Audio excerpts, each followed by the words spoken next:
Kisah nyata yang memilukan dan penuh keajaiban ini bermula di perempatan Semanggi, sebuah lampu merah besar di jantung kota Jakarta, di mana seorang bocah yatim piatu berbaju lusuh kerap dianggap tak lebih dari sampah jalanan. Namun ketika kaca sebuah mobil SUV mewah diturunkan, seorang miliarder justru menjerit histeris hingga pingsan dan membuat dunia terkejut. Karena bocah itu ternyata bukan sedang meminta-minta harta melainkan menggendong nyawa kecil yang telah hilang selama 2 bulan penuh. Dan di balik kantong plastik hitam yang selalu dipeluknya erat tersembunyi sebuah rahasia besar yang akan mengungkap haru perjuangan Indra Aditya Pratama. Suara gemuruh kereta api yang melintas di atas jembatan beton di kolong flyover Manggarai bukan lagi gangguan baginya melainkan alarm alami. Karena setiap pukul 5.30 getaran rel yang hanya berjarak sekitar 10 meter dari alas kardus tempatnya tidur selalu mengguncang tubuh kurus bocah 11 tahun itu hingga terbangun di bawah jembatan. Layang yang pengap dan berdebu Indra Aditya Pratama membuka mata merah karena kurang tidur tanpa sempat meregangkan badan. Lalu menoleh ke sisi kiri tempat di atas tumpukan kain perca yang ia susun seadanya agar terasa empuk. Seorang balita perempuan bernama Kirana Ayu Maheswari yang ia panggil Kira masih terlelap. Gadis kecil berusia 2 tahun itu tampak mungil dan rapuh di tengah kerasnya lingkungan kolong jembatan. Rambut kecoklatannya kusut dan pipinya yang dulu berisik kini mulai tirus. Indra Aditya Pratama menarik napas panjang lalu bangkit perlahan agar tak menimbulkan suara sekecil apapun. Tubuhnya yang sangat kurus memperlihatkan tulang rusuk jelas di balik kaos oblong kuning kusam yang sudah berlubang di bahu. Karena bagi Indra Aditya Pratama hidup hanyalah tentang bertahan 1 hari lagi tanpa mimpi sekolah atau rencana masa depan. Yang ada hanya memastikan perutnya tidak berbunyi karena lapar hari ini. Rutinitas paginya selalu sama dengan mengambil botol plastik bekas. Air mineral yang sudah berlumut lalu berjalan ke keran umum dekat pangkalan ojek untuk mencuci muka dan mengisi air sebelum kembali ke lapak kecil berukuran sekitar 2x2 meter dari triplek bekas dan terpal plastik yang diikat kawat, hingga suara kecil memanggil, "Kak!" terdengar dari balik kain perca karena Kirana Ayu Maheswari telah bangun dan mengucek mata sambil merentangkan tangan minta digendong. Membuat Indra Aditya Pratama menjawab lembut dengan senyum dipaksakan bahwa kakaknya ada. Di sini sembari mengangkat tubuh mungil itu dan mendekapnya erat, karena ia adalah anak yatim piatu yang kehilangan ibu sejak usia 7 tahun akibat sakit dan ditinggalkan ayah yang tak pernah kembali setelah pamit bekerja sebagai kuli bangunan. Tumbuh di jalanan di tempat dinginnya semen dan kerasnya aspal. Sampai 2 bulan lalu hidupnya berubah ketika ia menemukan Kirana Ayu Maheswari menangis sendirian di sudut pasar malam yang telah bubar dan memutuskan untuk tidak membiarkan anak sekecil itu ditelan gelapnya kota. Sejak saat itu rutinitas mereka dimulai ketika Indra Aditya Pratama mengambil kain panjang kusam yang menghitam oleh debu jalanan lalu melilitkannya dengan terampil ke tubuhnya sebagai gendongan di punggung untuk Kirana Ayu Maheswari. Karena di sanalah kantor mereka berada dan kemanapun ia melangkah mencari rongsokan. Balita kecil itu selalu menyertainya. Indra Aditya Pratama tidak pernah berani meninggalkan Kirana Ayu Maheswari sendirian di lapak kecilnya di kolong flyover Manggarai. Karena tempat itu terlalu rawan dari tikus got dan orang asing berniat jahat. Jadi kemanapun Indra Aditya Pratama pergi mengais rongsokan, Kirana Ayu Maheswari yang ia panggil Kira selalu ada di punggungnya. Sepanjang pagi Indra Aditya Pratama menyusuri koridor Sudirman, Tamrin. Matanya tajam mengincar tong sampah dan sudut trotoar tempat botol plastik serta kardus bekas dibuang. Dengan pengait besi sederhana ia mengais sisa-sisa konsumsi orang kota, dan sesekali ketika menemukan roti sisa yang masih terbungkus plastik ia akan memberikannya dulu kepada Kirana Ayu Maheswari. "Enak, Kak?" tanya Kirana Ayu Maheswari sambil mengunyah rema roti kering. "Enak, sayang, makan yang banyak biar kuat," jawab Indra Aditya Pratama sambil membohongi diri. Karena perutnya sendiri sudah melilit dan sejak kemarin sore hanya terisi air putih. Kontras di sekitar tempat tinggal dan area kerja mereka terasa menampar. Hanya beberapa ratus meter dari lapak kardus itu gedung-gedung. Kaca menjulang angkuh, mobil-mobil mengilap berlalu lalang membawa aroma parfum mahal dari kabin ber-AC yang sesekali tercium saat kaca turun sedikit. Dan Indra Aditya Pratama kerap menatapnya dari jauh. Merasa dunia di dalam mobil-mobil itu dan dunia di balik gendongannya dipisahkan jurang yang mustahil ia seberangi. Bagi orang lain, pemandangan anak kecil menggendong balita sambil menyeret karung rosok mungkin menyedihkan atau mengganggu. Tetapi bagi Indra Aditya Pratama, Kirana Ayu Maheswari adalah cahaya, karena Kirana Ayu Maheswari tak pernah mengeluh meski kepanasan di punggungnya. Malah sering bersenandung lagu-lagu kecil ciptaannya sendiri yang membuat langkah kaki Indra Aditya Pratama yang lecet terasa sedikit lebih ringan. Namun pagi itu langit sama sekali tidak cerah, awan kelabu menggantung rendah membawa hawa dingin yang menusuk, dan ketika mereka beristirahat di bawah pohon peneduh, Indra Aditya Pratama meraba dahi Kirana Ayu Maheswari lalu terkejut karena suhunya lebih hangat dari biasa. Kecemasan langsung merambat karena di lingkungan kumuh seperti ini sakit adalah musuh paling mematikan. "Kak, dingin?" Gumam Kirana Ayu Maheswari sambil menyandarkan kepala ke bahu Indra Aditya Pratama, membuatnya mengeratkan gendongan dan menatap karung rosok yang baru terisi setengah, menghitung dalam hati bahwa hasil jualan hari ini mungkin cuma cukup untuk satu porsi nasi kucing dan sedikit susu UHT kotak. Jelas tak akan cukup untuk obat apalagi membawa Kirana Ayu Maheswari ke dokter. Sabar ya, Kira. Sebentar lagi kita pulang, bisik Indra Aditya Pratama. Meski ia tahu, pulang, hanya berarti kembali ke kardus yang bocor saat hujan. Dan dari sanalah perjuangannya bermula. Kasih sayang tulus yang terus diimpit kemiskinan. Ia tidak tahu bahwa dalam beberapa jam ke depan rutinitas melelahkan namun tenang ini akan hancur oleh pertemuan tak terbayangkan di hiruk-pikuk lampu merah kota. Karena ketika matahari makin tinggi tetapi sinarnya tertutup mendung yang makin pekat, Indra Aditya Pratama terus menapaki trotoar sambil menyeret karung plastik besar berisi botol-botol kosong. Biasanya ia bangga melihat karungnya menggelembung. Namun hari itu pikirannya terbelah, sebab di punggungnya tubuh kecil Kirana Ayu Maheswari terasa makin panas. Napas balita itu pendek-pendek dan berat diselingi batu kering. Kira haus? Tanya Indra Aditya Pratama dengan kelembutan yang dipaksakan, tetapi Kirana Ayu Maheswari hanya menggeleng pelan sambil menyembunyikan wajah di ceruk lehernya. Dan keringat dingin membasahi kening kecil itu. Membuat langkah Indra Aditya Pratama kian goyah oleh ketakutan yang tak sanggup ia ucapkan. Indra Aditya Pratama tahu ini bukan sekadar haus biasa, karena sudah 3 hari. Kirana Ayu Maheswari kehilangan nafsu makan dan puncaknya terjadi siang itu. Biasanya Kirana Ayu Maheswari akan menunjuk-nunjuk pedagang balon atau es krim dengan antusias, tetapi sekarang ia hanya diam mematung di dalam gendongan, membuat Indra Aditya Pratama berhenti di depan warung kelontong kecil di Bendungan Hilir, Ben Hill. Merogoh saku celana dekilnya, mengeluarkan lembaran uang yang kumal dan receh lalu menghitung pelan hingga totalnya cuma Rp4.500. Sementara harga susu UHT kotak kecil yang biasa diminum Kirana Ayu Maheswari sudah naik menjadi Rp5.000 sehingga uangnya tidak cukup. Bahkan untuk membeli roti sobek paling murah pun ia harus mengorbankan uang setoran rosok nanti sore. Dengan suara lirih Indra Aditya Pratama bertanya kepada pemilik warung, "Pak Darmawan Hidayat, ada susu kotak yang kecil?" Tetapi Pak Darmawan Hidayat menatapnya dari ujung kepala sampai ujung kaki dengan raut tak suka. 5.000? Nak, uangmu berapa? Lalu Indra Aditya Pratama menunjukkan telapak tangan berisi receh dan menjawab pelan, "Cuma 4.500, Pak Darmawan Hidayat, kurang 500. Boleh ngutang dulu? Nanti sore saya bayar habis jual botol."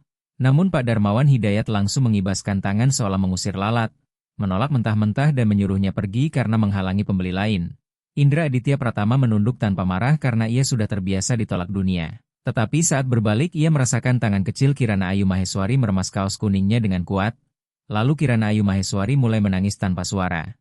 Hanya air mata yang menetes di pipi kemerahan karena demam. Membuat hati Indra Aditya Pratama seperti disayat, ia bisa menahan lapar berhari-hari. Namun melihat Kirana Ayu Maheswari menderita adalah siksaan yang tak sanggup ia tanggung. Ia membawa Kirana Ayu Maheswari duduk di bawah halte Transjakarta yang mulai ramai oleh pekerja kantor hendak makan siang. Mencoba menghibur dengan menunjukkan mobil-mobilan plastik rusak beroda 3 yang ia temukan di tempat sampah kemarin. Tetapi Kirana Ayu Maheswari tetap tak bereaksi. Tubuhnya malah mulai menggigil. Meski udara kota gerah, lalu berbisik lirih hampir tak terdengar di tengah bising knalpot, "Kak, sakit." Sehingga Indra Aditya Pratama panik, memeluk kepala Kirana Ayu Maheswari dan mencium keningnya. Benar saja panasnya makin menjadi. Ia menatap ke seberang jalan dan melihat sebuah apotek kecil. Namun ia tahu masuk ke sana hanya akan berakhir diusir karena uangnya takkan cukup untuk membeli obat penurun panas yang layak. Dan situasi yang selama 2 bulan ia jalani dengan penuh syukur mendadak terasa rapuh. Kasih sayang saja tidak cukup untuk menjaga Kirana Ayu Maheswari tetap hidup ketika udara lembab kolong flyover Manggarai, asap kendaraan yang mereka hirup setiap hari. Dan sisa makanan yang kadang basi mulai menagih harga pada kesehatan balita itu. "Aku harus dapat uang lebih banyak," gumam Indra Aditya Pratama sambil menatap karung rosoknya. Karena jika ia terus mengais botol ia baru bisa dapat uang menjelang maghrib saat pengepul buka dan itu terlalu lama. Sementara Kirana Ayu Maheswari butuh minum dan obat sekarang juga. Lalu matanya beralih ke lampu merah besar di perempatan Semanggi yang jaraknya sekitar 50 meter dari halte. Di sana beberapa anak jalanan seusianya terlihat membawa kaleng bekas mengetuk kaca mobil satu persatu. Dan selama ini Indra Aditya Pratama selalu menghindari mengemis karena merasa masih punya tenaga untuk mengais sampah dan punya harga diri sebagai pencari rosok. Tetapi ketika melihat Kirana Ayu Maheswari makin lemah dalam dekapan, harga diri itu runtuh seketika. Indra Aditya Pratama merasa tidak punya pilihan lain. Karena menunggu hingga sore berarti membiarkan Kirana Ayu Maheswari semakin sekarat, maka ia merapikan kain gendongan dan memastikan Kirana Ayu Maheswari aman di punggungnya. Lalu mengambil gelas plastik bekas yang ia temukan di bawah bangku halte Transjakarta dan dengan langkah berat serta jantung berdegup kencang oleh rasa malu yang luar biasa ia melangkah ke aspal panas di tengah persimpangan, sesuatu yang belum pernah ia lakukan sebelumnya. Tangannya gemetar saat berdiri di antara deretan mobil-mobil mewah yang menunggu lampu hijau, bayangan dirinya terpantul di pintu mobil. Mengilap, seorang bocah kumal dengan beban hidup di punggungnya tampak begitu kecil dan malang. "Tolong, Pak, Bu, adik saya sakit," coba disuarakan Indra Aditya Pratama, namun suaranya tenggelam oleh deru mesin, tak satu pun kaca turun. Beberapa pengendara motor menatap sini sementara yang lain memalingkan muka seolah ia tak terlihat. Langit kian gelap. Tetes hujan pertama jatuh satu persatu menghantam aspal dan membasahi kain gendongan Kirana Ayu Maheswari. Dan di tengah ketidakpedulian dunia, Indra Aditya Pratama menyadari hidup mereka berada di titik paling berbahaya. Setiap detik terasa seperti jam baginya tanpa ia sadari bahwa di balik salah satu kaca gelap mobil mewah yang akan ia ketuk, takdir sedang menunggu untuk meledak dan mengguncang jiwanya. Gerimis berubah menjadi hujan deras. Aspal panas menguapkan aroma tanah yang menyengat disertai uap tipis yang mengaburkan pandangan. Lampu lalu lintas beralih merah menyala dan kendaraan melambat sementara Indra Aditya Pratama berdiri mematung di tengah persimpangan. Di punggungnya Kirana Ayu Maheswari mulai merintih. Kain gendongan basah kuyup membuat beban di bahunya terasa berlipat. Napas panas balita itu menembus kaos tipisnya yang lembab dan ketakutan merayapi hati bocah 11 tahun itu. Ia tidak takut hujan, tidak takut Satpol PP yang mungkin mengintai. Ia hanya takut jika Kirana Ayu Maheswari tak bisa melewati hari ini. "Maafkan kakak, Kira. Sebentar saja ya," bisik Indra Aditya Pratama dengan suara serak. Tercekik malu, lalu melangkah di sela-sela mobil berjejer rapi dengan tangan kiri memegang gelas plastik bekas dan tangan kanan menopang gendongan agar tak melorot. Ia mendekati sebuah mobil keluarga namun pengemudinya segera menutup kaca rapat sebelum ia sempat membuka mulut. Ia bergeser ke sebuah sedan dan sopirnya membunyikan klakson keras mengusirnya seolah hama. Setiap penolakan terasa seperti tamparan. Hujan bercampur air mata yang ia tahan membuatnya merasa kecil, kotor, dan tak berarti. Di mata mereka yang duduk nyaman di ruang ber-AC, tetapi setiap kali ia hendak menyerah dan berlari kembali ke kolong flyover Manggarai, rintihan Kirana Ayu Maheswari kembali terdengar. "Susu, Kak, haus," nyaris tenggelam oleh wiper yang bergerak kiri kanan, membuat Indra Aditya Pratama mengertakkan gigi karena ia harus mendapatkan uang dan membeli obat. Hingga di barisan paling depan sebuah mobil SUV mewah hitam berlogo perak berhenti dengan gagah. Kacanya sangat gelap sehingga Indra Aditya Pratama tak bisa melihat siapa yang ada di dalamnya. Dengan sisa keberaniannya, Indra Aditya Pratama mendekati pintu belakang mobil SUV mewah hitam itu. Karena ia tahu orang kaya yang duduk di kursi belakang biasanya punya kuasa dan mungkin sedikit belas kasihan. Lalu ia berdiri tepat di samping pintu sementara air hujan mengalir deras dari rambut kusutnya dan membasahi wajah pucatnya. Tangan gemetar ia angkat lalu mengetuk pelan. Tok tok tok, namun tak ada jawaban. Ia mengetuk lagi lebih keras. Dan berteriak dari luar berusaha mengalahkan gemuruh hujan di atap mobil. "Tolong, Bu. Pak, adik saya sakit, butuh obat." Tanpa tahu bahwa di dalam mobil itu Bu Ratna, yakni Ratna Wulandari, sedang duduk diam dengan wajah sangat lelah. 2 bulan penuh ia tak pernah tidur nyenyak, matanya sembab dan di tangannya ia menggenggam sepatu bayi kecil yang belum sanggup ia buang. Karena kehilangan putri kecilnya di sebuah mal 2 bulan lalu telah menghancurkan hidupnya, seluruh kekayaan terasa seperti sampah karena tak mampu mengembalikan anaknya. Di kursi depan, sopirnya, Pak Jaka yakni Jaka Santoso, melirik lewat kaca spion tengah dan berkata sopan, "Ada pengemis kecil, Bu Ratna, kayaknya menggendong balita juga, mau saya kasih uang biar dia pergi?" Namun Bu Ratna hanya mengangguk pelan tanpa menoleh karena tenggelam dalam dukanya. Meski entah mengapa bunyi ketukan di kaca mobil terasa berbeda, bukan ketukan menuntut melainkan ketukan yang putus asa. Di luar, Indra Aditya Pratama masih berdiri menggigil kedinginan dan merasa ini usaha terakhirnya. Jika mobil ini tak memberi ia akan menyerah dan membawa Kirana Ayu Maheswari ke puskesmas meski tanpa uang sepeser pun. Berharap ada keajaiban dari dokter baik hati. "Tolong, Bu, cuma buat obat," pintanya sambil mendekatkan wajah ke kaca. Hingga Bu Ratna memutuskan menurunkan jendela dengan niat menyodorkan selembar Rp100.000 agar bocah itu cepat mencari tempat berteduh. Tetapi saat kaca turun perlahan, udara dingin dari kabin mobil bertemu hawa panas dari tubuh Kirana Ayu Maheswari. Pandangan Indra Aditya Pratama bertemu mata sembab Bu Ratna. Ia tertegun melihat kemewahan di dalam sementara Bu Ratna terdiam menatap betapa mengenaskannya bocah di depannya. Namun perhatian Bu Ratna segera berpindah ke sosok kecil yang meringkuk lemas di punggung Indra Aditya Pratama. Kirana Ayu Maheswari yang merasakan hembusan dingin sedikit mengangkat kepala, membuka mata sayu dan menatap langsung ke arah Bu Ratna. Kilatan lampu lalu lintas memantul di tetes hujan dan menerangi wajah kecil itu sesaat, membuat dunia seolah berhenti bagi Bu Ratna. Uang di tangannya jatuh ke lantai mobil. Jantungnya berdegup begitu keras sampai nyeri karena ia mengenali wajah, pipi, dan tahi lalat kecil di sudut mata itu. Kira, bisik Bu Ratna nyaris tak terdengar sebelum berubah menjadi jeritan histeris yang mengguncang. Membuat Indra Aditya Pratama tersentak kaget. Ia belum pernah melihat orang dewasa bereaksi sehebat itu. Ia ketakutan, mengira wanita itu marah atau akan memukulnya. Dan secara naluriah ia mundur selangkah sambil mendekap Kirana Ayu Maheswari lebih erat. Siap kabur ke tengah kemacetan. Jantungnya berdentum seirama dengan deru mesin di sekeliling. Karena bagi Indra Aditya Pratama yang sejak kecil akrab dengan kerasnya jalanan, teriakan selalu berarti bahaya. Jangan pukul saya, Bu. Teriak Indra Aditya Pratama ketakutan. Suaranya serak pecah di tengah hujan deras, lalu ia memutar tubuh dan berusaha menyelinap di antara sedan dan bus kota yang berhimpitan tanpa peduli lagi pada uang obat atau susu UHT kotak yang tadi ia kejar. Karena pikirannya cuma satu, menyelamatkan Kirana Ayu Maheswari. Ia takut wanita kaya itu memanggil Polri atau Satpam karena ia dianggap mengotori kaca mobil mahal. Sebab dalam benaknya orang-orang berduit sering tidak suka melihat anak jalanan kumal sepertinya. Dari dalam mobil terdengar suara Bu Ratna pecah menjadi tangisan histeris saat memerintah Pak Jaka, kejar anak itu, jangan sampai hilang, itu anak saya. Dan Indra Aditya Pratama pun lari sekuat tenaga. Sandal jepitnya yang sudah tipis membuat kakinya terpeleset di aspal licin. Ia nyaris jatuh namun dengan sisa tenaga ia menahan tubuhnya. Ia tidak boleh jatuh karena kalau ia jatuh Kirana Ayu Maheswari yang sedang sakit bisa terbentur aspal keras. Di punggungnya Kirana Ayu Maheswari menangis kencang.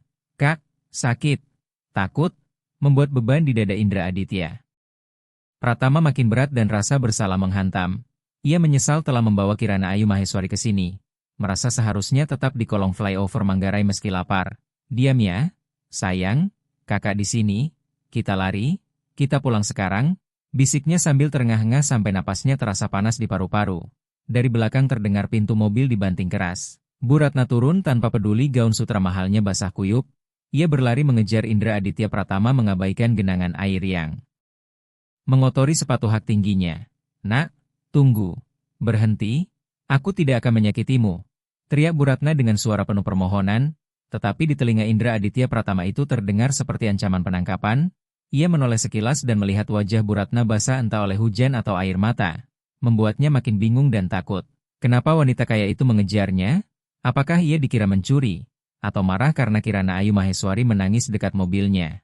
Ia sampai di pembatas jalan dan dengan susah payah melompati pagar besi rendah sambil tetap menjaga gendongan. Sementara Kirana Ayu Maheswari terus menangis namun suaranya makin melemah karena tenaganya habis. Dan Indra Aditya Pratama merasakan putus asa yang luar biasa. Terjepit antara kebutuhan menolong Kirana Ayu Maheswari yang demam dan dorongan melarikan diri dari orang asing yang tampak sangat emosional itu.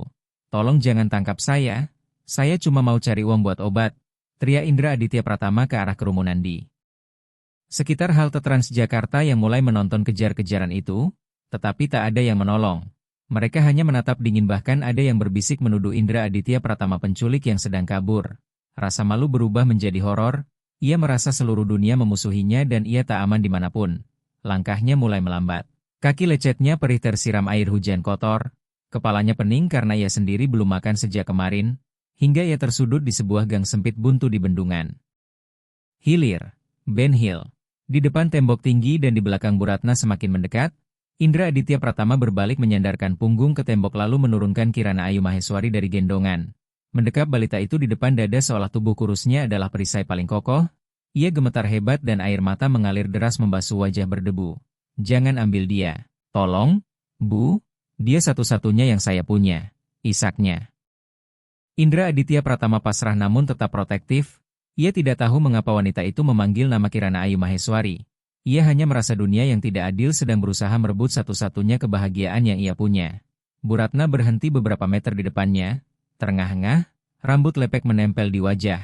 Lalu menatap Kirana Ayu Maheswari yang menangis lemah di pelukan Indra Aditya Pratama tanpa berkedip. Tangannya gemetar hebat ketika melihat wajah anak itu dari dekat. Itu. Anakku yang hilang? Bisik Bu Ratna dengan suara pecah oleh emosi. Dan Indra Aditya Pratama membeku karena kalimat itu menghantam lebih keras dari petir. Anak? Bagaimana mungkin? Pikirnya. Sebab ia menemukan Kirana Ayu Maheswari sendirian di pasar malam kawasan Tebet 2 bulan lalu. Tanpa melihat siapapun. Selama ini ia mengira balita itu dibuang orang tua yang tak mampu. Sama seperti dirinya yang ditinggalkan dunia. Tetapi ketakutan itu kini berubah menjadi kebingungan yang menyakitkan. Karena jika benar Kirana Ayu Maheswari adalah anak Bu Ratna, maka hidup yang ia bangun penuh kasih selama 2 bulan akan berakhir dan ia akan kembali menjadi anak yatim piatu yang sendirian di kolong flyover Manggarai. Hujan masih mengguyur kejam, menciptakan tirai air yang memisahkan dua dunia berbeda. Di satu sisi Bu Ratna dengan segala kemewahan yang kini basah kuyup, di sisi lain Indra Aditya Pratama yang tak punya apa-apa selain nyawa kecil dalam pelukannya. Bu Ratna melangkah pelan seolah takut jika bergerak terlalu cepat, sosok di depannya lenyap seperti mimpi buruk yang tiap malam menghantui. Namun Indra Aditya Pratama kembali berteriak, "Jangan mendekat." Meski suaranya melemah sambil mengeratkan pelukannya pada Kirana Ayu Maheswari. "Dia adik saya. Saya menemukannya di pasar malam kawasan Tebet 2 bulan lalu. Dia sendirian kedinginan. Tidak ada siapa-siapa yang mencarinya." Dan mendengar itu tangis Bu Ratna makin pecah hingga ia jatuh terduduk di aspal basah, mengabaikan martabatnya sebagai miliarder. Pasar malam, ya Allah, malam itu. Kerumunan itu, gumamnya di sela isak, mengingat detik ketika ia melepaskan tangan anaknya untuk mengambil dompet lalu putrinya hilang di telan lautan manusia. Ia sudah mengerahkan Polri, detektif swasta, dan menyebar ribuan selebaran orang hilang namun hasilnya nihil. Lalu Bu Ratna berkata dengan suara bergetar, "Namanya bukan Kira. Nak, nama aslinya Putri Kirana Maheswari." Sambil merogoh dari lehernya sendiri sebuah kalung perak liontin hati. "Lihat ini, dia pasti pakai kalung yang sama, kan?" Membuat Indra Aditya Pratama tertegun karena ia ingat saat pertama menemukan balita itu.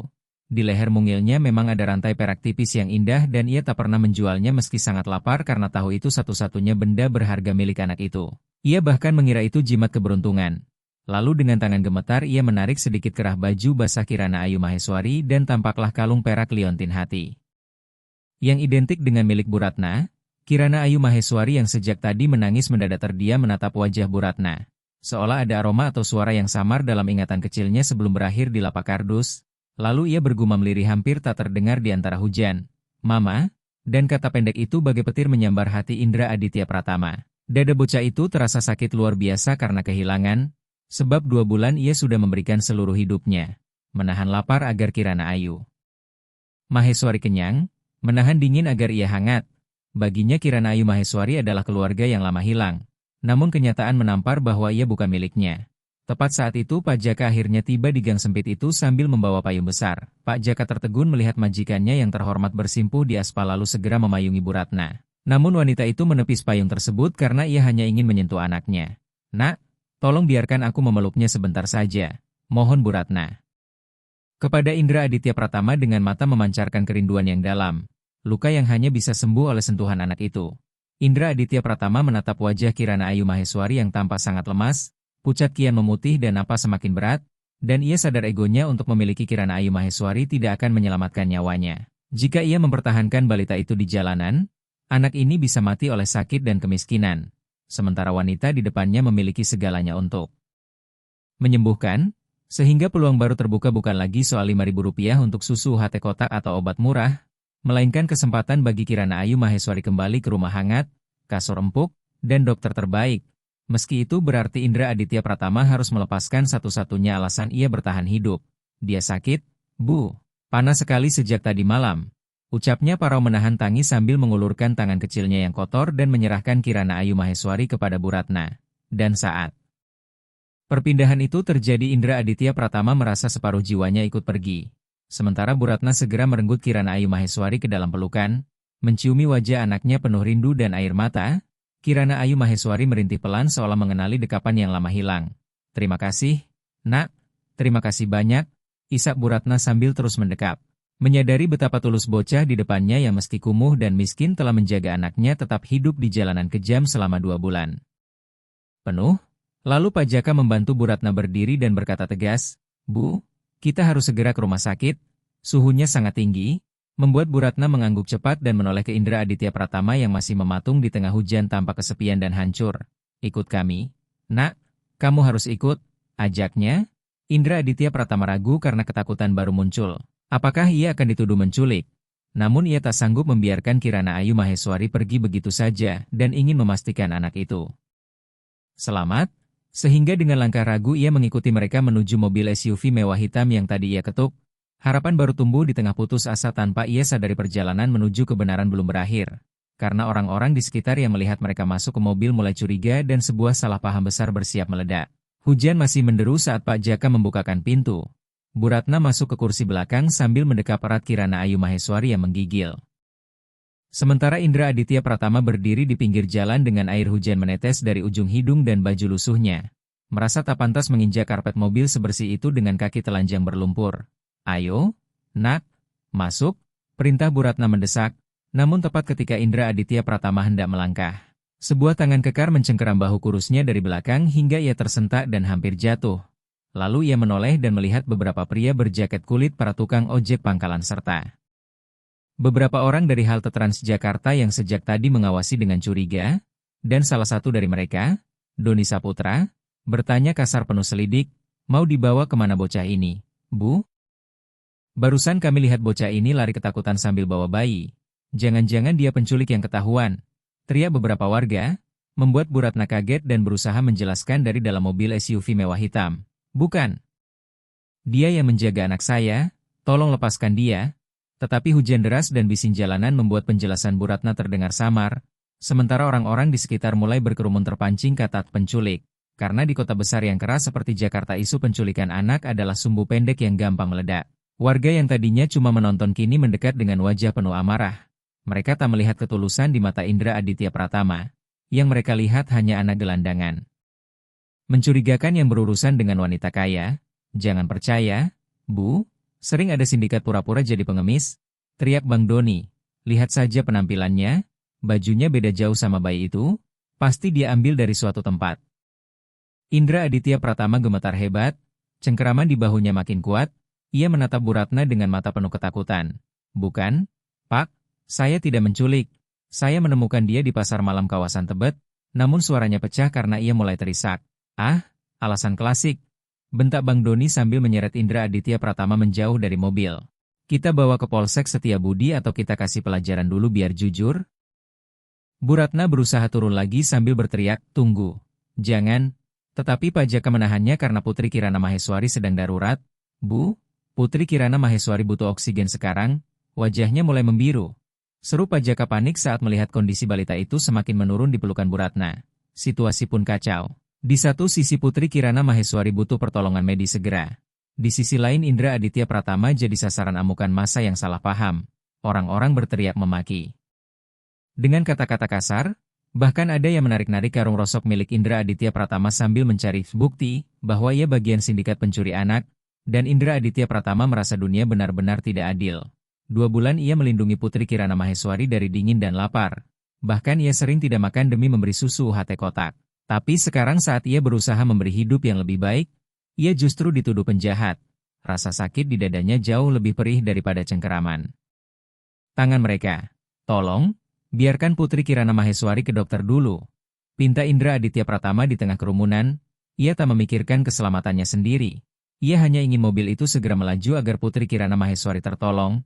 Tetapi dari kejauhan Bu Yuni berteriak, "Jangan biarkan dia kabur, periksa tasnya." Biasanya mereka bawa obat bius. Lalu seseorang merenggut tas kain perca yang diselempangkan Indra Aditya Pratama. Menggeledahnya kasar dan membuang isinya ke aspal basah. Botol susu plastik kusam, mobil-mobilan plastik rusak roda 3, dan kantong plastik hitam yang terikat rapat. "Ini apa?" tanya seorang warga sambil mengangkat kantong plastik hitam itu curiga, dan Indra Aditya Pratama melompat berusaha merebutnya. "Jangan. Itu milik saya, jangan dibuka," teriaknya histeris. Tetapi sikap protektif itu justru membuat massa makin yakin isinya barang terlarang atau bukti kejahatan. Konflik makin memanas, hingga Pak Jaka yang melihat kerumunan makin liar merasa keselamatan Bu Ratna dan Putri Kirana Maheswari terancam. Lalu ia terpaksa menutup pintu mobil SUV mewah hitam dan menguncinya dari dalam untuk melindungi Bu Ratna serta Putri Kirana Maheswari yang sedang sekarat. Indra Aditya Pratama menatap dari balik jendela. Mobil SUV mewah hitam yang sudah tertutup rapat, melihat Bu Ratna menangis sambil memandangnya dari dalam.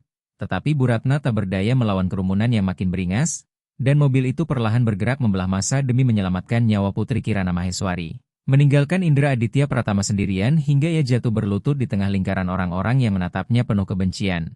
Ia tak lagi mengejar mobil itu, ia hanya menatap kantong plastik hitam miliknya yang kini diinjak-injak salah satu warga. Padahal di dalamnya tersimpan sesuatu yang 2 bulan ini ia jaga lebih dari nyawanya sendiri. Sesuatu yang bisa membuktikan siapa dirinya. Tetapi tak seorang pun mau mendengarkan. Deru mesin mobil SUV mewah hitam perlahan menghilang tertutup sorakan amarah massa. Hujan makin lebat seolah langit ikut menangisi ketidakadilan yang menimpa bocah itu. Dan Indra Aditya Pratama tetap bersimpuh di aspal kasar. Air matanya mengalir deras namun segera terhapus air hujan yang membasahi wajah pucatnya. Ayo ngomong. Di mana kamu sembunyikan orang tua bayi itu? Berapa orang komplotanmu? Hardik Bang Doni sambil menarik kerah baju Indra Aditya Pratama sampai tubuh kurus itu terangkat sedikit dari tanah. Tetapi Indra Aditya Pratama tak menjawab karena ia merasa suaranya sudah habis dan seluruh tenaganya dicuri rasa sakit yang luar biasa. Ia menatap jalanan tempat mobil SUV mewah hitam tadi menghilang. Putri Kirana Maheswari sudah pergi. Dunianya sudah pergi. 2 bulan napas Putri Kirana Maheswari di punggungnya adalah satu-satunya alasan ia merasa masih punya keluarga, dan sekarang ia kembali dianggap sampah.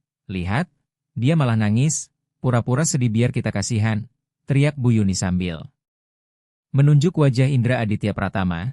Lalu ada yang menyahut, bawa aja ke Polsek Setiabudi, jangan biarkan dia lepas. Tiba-tiba seorang pria lain menendang karung rosok milik Indra Aditya Pratama sampai isinya berserakan di jalanan. Botol plastik kosong, kaleng bekas, dan kardus basah berhamburan. Orang-orang tertawa mengejek melihat betapa hina harta bocah itu. Bagi mereka Indra Aditya Pratama tak lebih dari gelandangan yang mau cari untung dengan menculik anak orang kaya. Tolong, saya bukan penculik, bisik Indra Aditya Pratama dengan bibir gemetar sambil meraih kantong plastik hitam yang sudah robek karena diinjak. Itu punya saya, tolong kembalikan. Tetapi seseorang membentak, ini pasti hasil curian juga. Lalu Bang Doni melempar kantong plastik hitam itu ke genangan air kotor. Indra Aditya Pratama merangkak di aspal tanpa peduli lututnya berdarah tersayat kerikil. Merebut kembali kantong itu dan mendekapnya ke dada. Karena di dalamnya ada benda rahasia yang tak pernah ia tunjukkan pada siapapun. Kompas moral satu-satunya. Alasan ia terus mencari pemilik asli Putri Kirana Maheswari setiap hari di tengah putus asa. Namun masa makin beringas, seseorang menarik lengannya paksa sambil berteriak, "Buka! Buka isinya. Apa yang kamu sembunyikan?" Dan Indra Aditya Pratama melawan dengan tenaga terakhir, meringkuk seperti bola melindungi kantong plastik hitam dengan seluruh tubuhnya. Rela dipukul dan ditendang asal kantong itu tidak hancur. Sampai di tengah kegaduhan rasa lapar yang hebat, demam yang mulai menjangkiti tubuhnya, dan tekanan mental yang menggila membuat pandangannya kabur sementara kata-kata, penculik, pencuri, pembohong, menghujam lebih dalam dari apapun. Indra Aditya Pratama merasa gagal. Melindungi Putri Kirana Maheswari dari rasa sakit dan gagal membuktikan bahwa dirinya manusia yang punya hati.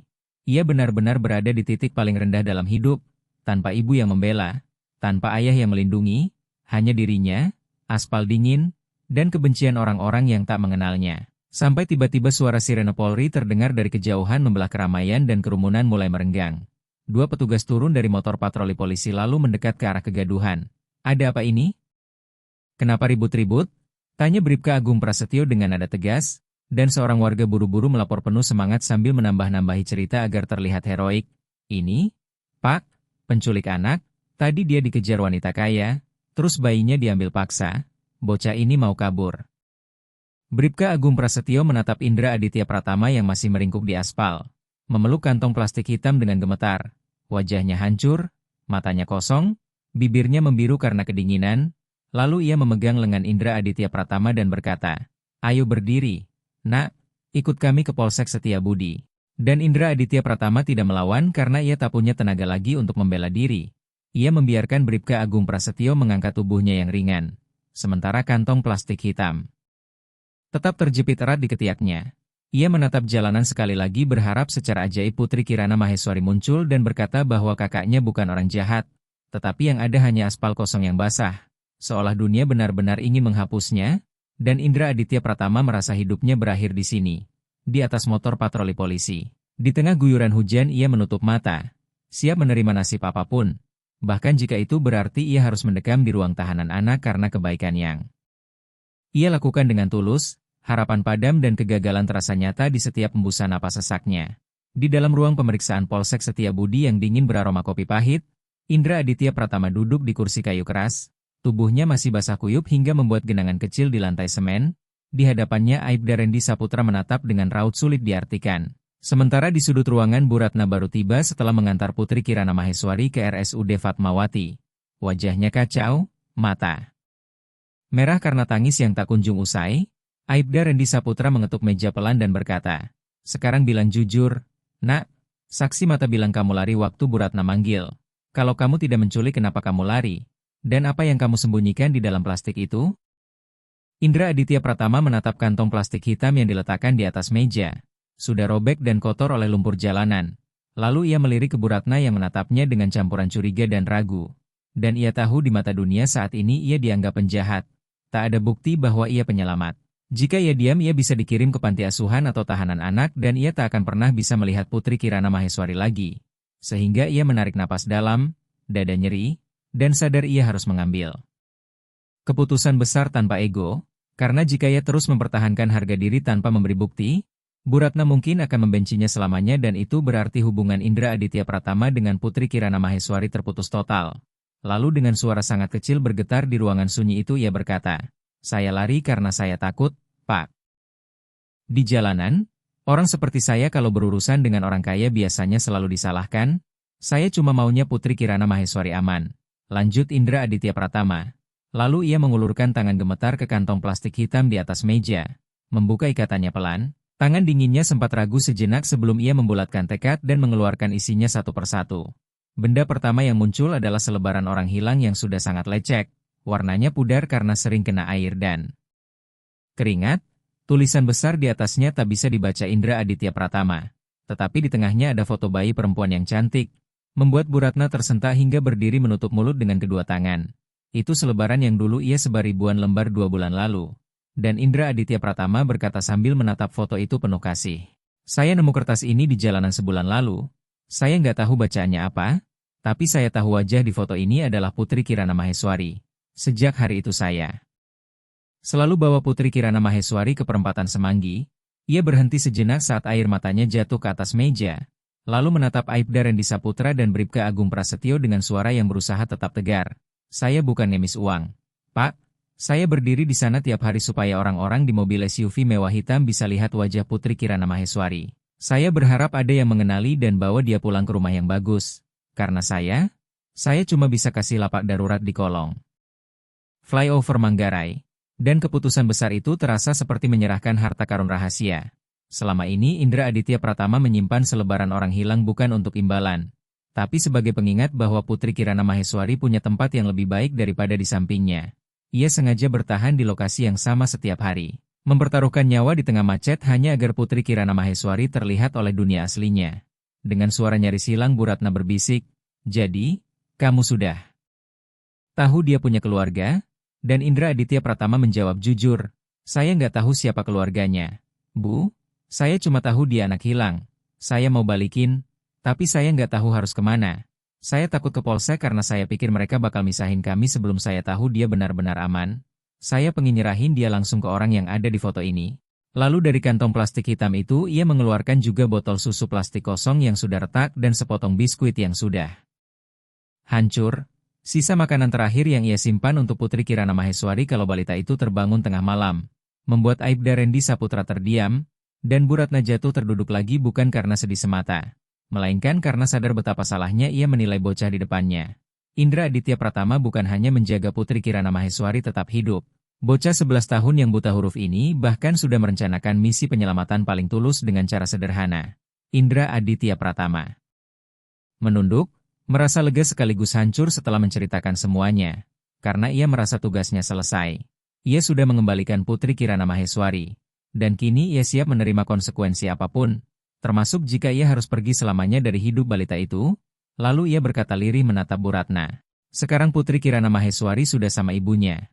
Tolong jangan marahin dia kalau dia rewel.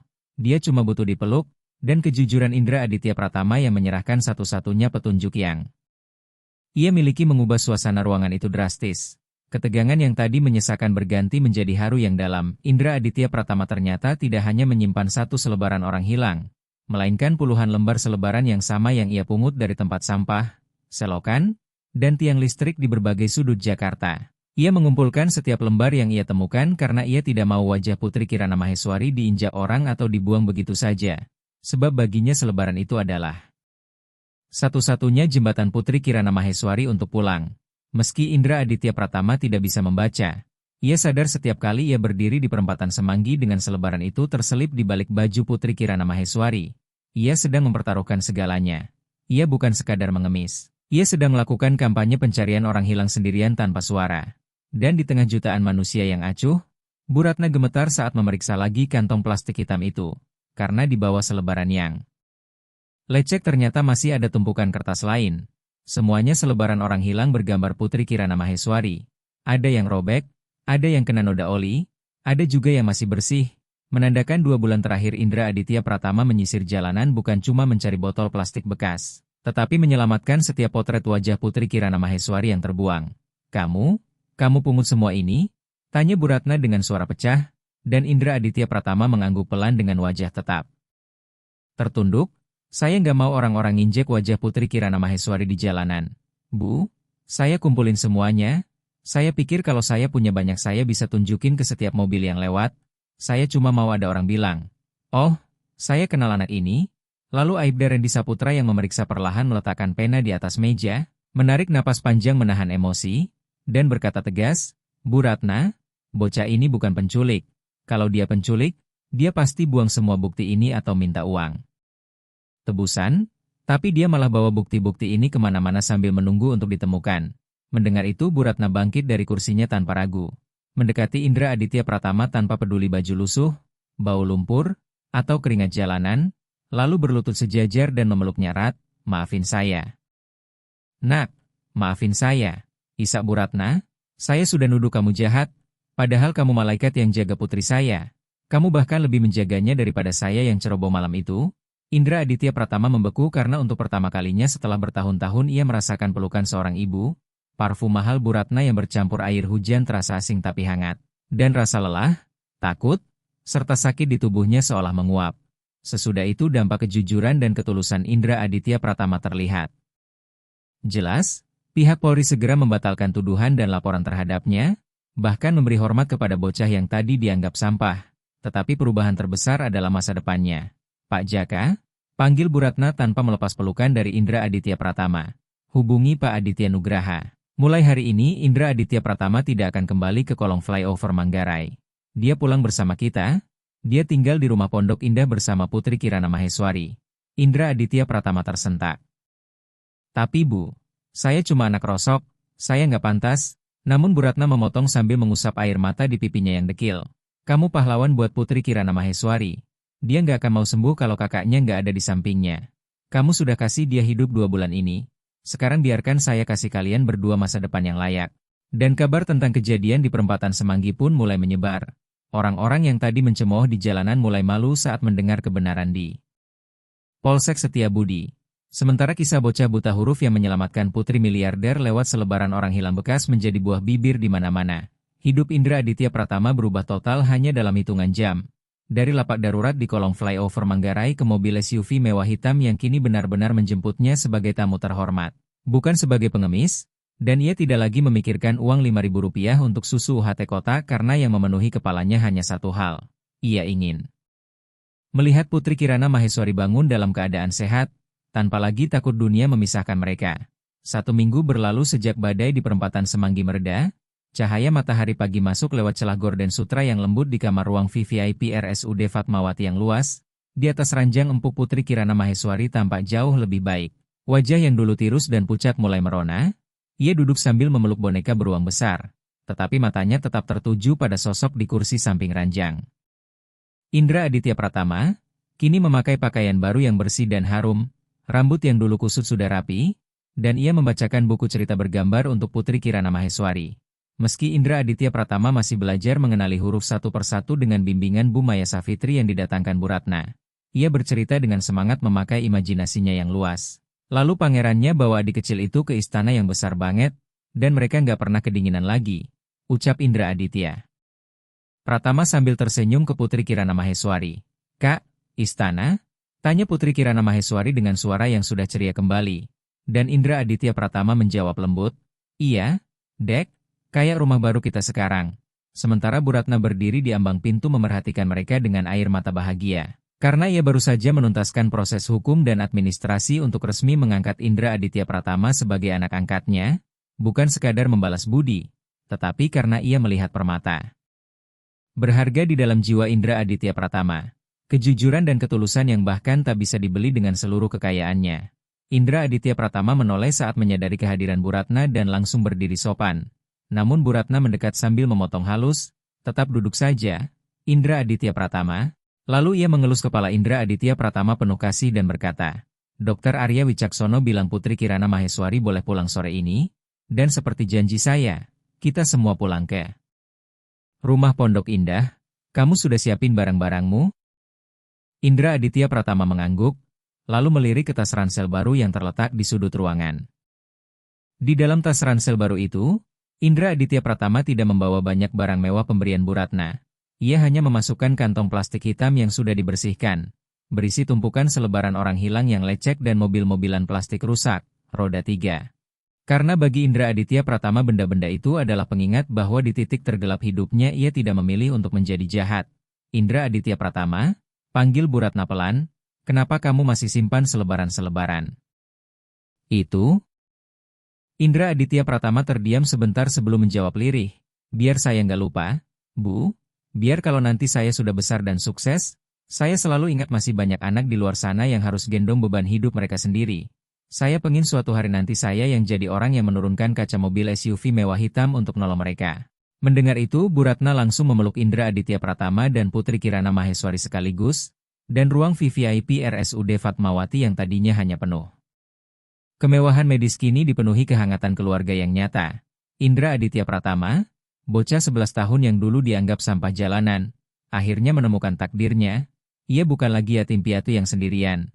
Dan ia membuktikan bahwa miskin harta tidak berarti miskin hati. Sehingga kisah Indra Aditya Pratama dan Putri Kirana Maheswari menjadi pelajaran yang menyebar ke seluruh Jakarta, membuat orang-orang mulai sadar bahwa di balik pakaian kumal dan tangan yang menadah, bisa jadi ada jiwa paling jujur yang sedang berjuang demi orang lain.